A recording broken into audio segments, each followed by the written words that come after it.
So guys, for the first method, you want to head over to search and type in registry editor. Click on it, and then click on yes.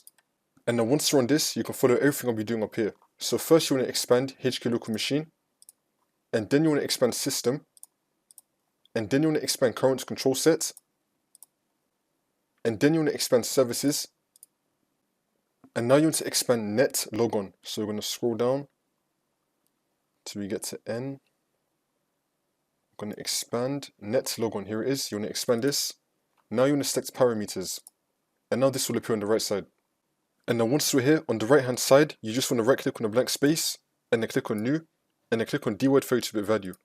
Now once we're here, you want to name this as negative cache period. You want to spell it the same way how I did, with the same capitals and lowercase, and then click on enter. See if that works for you.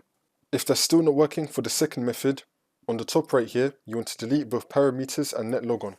Delete both of these. Now where it says services, you want to put a backslash and then type in DNS cache. Click on enter, which will then take us into this folder. And now once we're here, you just want to right click on a blank space, and then click on new, and then click on dword 32-bit value.